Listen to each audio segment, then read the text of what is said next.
አሰላሙ አሌይኩም ወራህመቱላሂ ወበረካቱሁ። ሰላም ብያለሁ ክርስቲያን ወገኖችም ውድና የተከበራችሁ የቻናሌ ቤተሰቦች ውድ ኢትዮጵያውያን እንዴት ናችሁ? ሰላም ናችሁ ወይ? በያላችሁበት ሰላማችሁ ይብዛ። ቤተሰብ ያልሆናችሁ በቅንነት ላይክ፣ ሰብስክራይብ በማድረግ አበረታቱ ቤተሰብ ሆኑ። ዛሬ ይዤላችሁ የመጣሁት ያው ቤታችን ነው ማለት ነው እና እስኪ እዩዋት እምዬ ሀገሬ ኢትዮጵያ። ሰማው እንኳ ደመናው ሲያምር ጣንሰስ ብሎ ሊጠል ማለት ነው። እዩት እስኪ አያምርም? ደመናው ጎራው ጋር ጉሙ ተያይዞ ወይ እንደው እኔ እንጃ ብቻ። እና እኔ ያው ብዙ የሚያስፈልግ ነገር አለ ለቤት ማለት ነው። እሱ ምንድን ነው ከተባለ ቤት ከተሰራ ላሜራ ያኔ መዝጊያ ይገጠማል ማለት ነው። ከተገጠመው በኋላ ቀለም ያስፈልገዋል። አሁን ብዙ ሰዎች እኔ ለራሱ ሀገር ሄጄ ቤቱ ተሰርቶ ተገጥሟል ላሜራ፣ ግን ዋናውን ተዋጥተውት ቀለም አላስቀቡትም። እርጁኖ ይዞታል። ለምን እንደዛ ይሆናል ነው? እኔ አሁን ሄድኩኝ ወደ ሀገር ሳይሆን መዝጊያ እርጁኖ ጀምሮታል። ከዛ ቀለም ገዝቼ አስቀባሁ በባለሙያ ማለት ነው።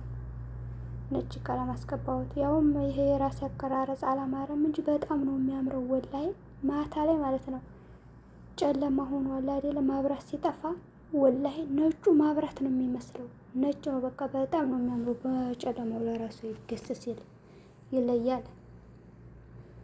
እና ቤታችሁን ቀለም ላሜራውን አስቀቡ ነው የምላችሁ። ያው የቤት ዳጉድ መቼም እንደምታውቁት አያልቅም ቶሎ። አሁን የኔ ገና ኮርኒስ፣ ጅምሰም፣ መስታወት ገና ይሄ ውጭ ግርፍ ነው ገና ይሄ መስተካከል መተኮስ ምናምን ገና ብዙ ጉድ አለው። ብቻ አልሐምዱሊላ ምን ይባላል እዚህ ላደረሰው ጌታ ማለት ነው። እና እኔ ሂጄ መዝጊያን አስቀባሁ እላችኋለሁ። ይሄ ደግሞ ይሄም ያው በዚህ አካባቢ ያለው ሁሉ እንደዚህ አንድ አይነት ግን ቀለማችን አንድ አይነት ሆነ። ያው ቤተሰብ ነን ግን አንድ አይነት ነው ቀለማችን። ሁሉም በቃ አንድ ሰው ነጭም ሆነ አስቀብቶ ከታየ አላስ አንድ አይነት ግን አንድ አይነት ይደብራል። በነገራችን ላይ ላዝም ቀለም ያኔ መቀየር ነበረበት። እና ይሄን ይመስላል ነው ገና ብዙ ጉድ አለው። ብቻ ላሜራዬን አስተካከልኩ። ለምን ይሄ ላሜራ በጣም ብዙ ወጭ ነው አወጣሁበት ወላሂ በጣም ብዙ ብር ነው። አንደኛው ነው ተብሎ ወጩ ማለት ነው። የመዝጊያው ራሱ ከባድ ነው። እና ሄዳለሁ ላሜራ ጀምሮ እንትን ምንድነው እርጁኖ ጀምሮታል። ከዛ ባለሙያ መጣውና እርጁኖን ፈቆጥሎ ቀባለኝ ማለት ነው። እና ይሄን ይመስላል።